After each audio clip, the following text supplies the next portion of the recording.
नूह की रोहिंग्या बस्ती तक भी नूह में हुए दंगों की इन्वेस्टिगेशन की जांच शुरू हो गई है। एक शख्स जिसका नाम सैफुल बताया जा रहा है, इस पूरी बस्ती से उसे ही पुलिस ने गिरफ्तार किया है। पुलिस ने सैफुल को पकड़ा है, जो कि यहाँ रोहिंग्या बस्ती में रहता था। जिस तरह से रोहिंग्या कनेक्शन सामने आया है, उसके बाद फिर सैफुल को पुलिस लेके गई है। बताया जा रहा है कि जो रोहिंग्या कनेक्शन है उसमें सैफुल एक मुख्य किरदार है, जिसका हाथ इस नूह के अंदर हुए जो सांप्रदायिक दंगे थे उसके अंदर था। हरियाणा पुलिस के द्वारा मेवात हिंसा में गिरफ्तार किए गए रोहिंग्या सैफुल्ला के बारे में जानकारी मिली और उसके घर पर इस समय हम मौजूद हैं। ये सैफुल्ला का घर है, जो कि मेवात के नूह के बाहरी इलाके में है। और यहाँ पर जो घर है उसके अंदर स्कूटी खड़ी हुई है, अंदर लाइट्स है, सब कुछ है, पूरी तरह से घर बनाया हुआ है। और सैफुल्ला के बारे में बताया जा रहा है कि सैफुल्ला जो रोहिंग्या कनेक्शन सामने आया है मेवात हिंसा का, उसमें जो है मेवातियों के बीच में जो घुसकर रोहिंग्याओं ने ये पूरे दंगे को अंजाम दिया है, जिसमें स्थानीय लोग भी शामिल थे और दूसरे लोग भी शामिल थे।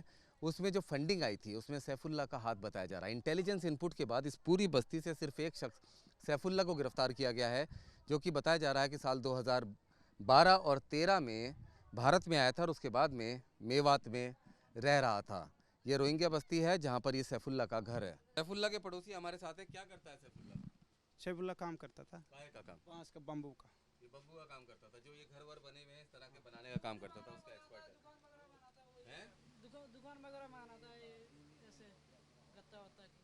मतलब ये जैसे आपकी बसावट यहाँ पर आई है तो उसमें ये बांस वांस के घर बनाने वाला भी तो कोई एक्सपर्ट चाहिए, तो सैफुल्ला है?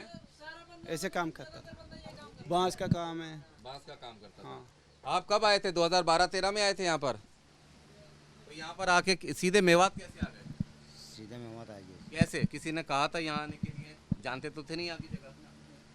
ये तो पूछ लिया तो मुसलमान इलाहा है, ऐसे आ गया। अच्छा, तो उसके बाद ये घर बने होंगे बांस वगैरह के। सैफुल्ला को ही क्यों गिरफ्तार किया पुलिस ने? पता ना है। ये तो पता ना। बिल्कुल, ये सैफुल्ला है जिसको हरियाणा पुलिस ने गिरफ्तार किया है मेवात में हुई हिंसा मामले में। और बताया जा रहा है कि जो रोहिंग्या कनेक्शन है वो कहीं ना कहीं सैफुल्ला से जाकर जुड़ता है।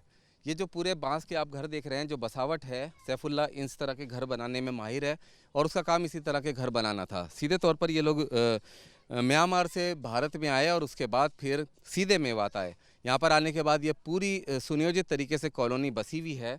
तो इस बात की भी इनपुट्स हैं कि सैफुल्ला और उसके कई साथियों ने इस तरह की कॉलोनी को बसाने में मदद की, इस तरह के घर बनाए।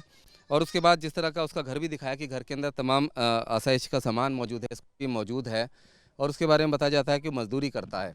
अब फिलहाल इन्वेस्टिगेशन की जा रही है, क्योंकि नूह सांप्रदायिक हिंसा के मामले में जो रोहिंग्या कनेक्शन सामने आया है उसकी महत्वपूर्ण कड़ी सैफुल्ला को बताया जा रहा है, जिसको हरियाणा पुलिस के द्वारा गिरफ्तार किया गया है। उस मामले में इन्वेस्टिगेशन जारी है, जिसके बाद साफ हो जाएगा कि आखिर इस पूरे दंगे में रोहिंग्या कनेक्शन क्या है, विदेशी फंडिंग का कनेक्शन आखिर क्या है। रुमानुल्लाह खान, नूह, न्यूज़ नेशन, हरियाणा।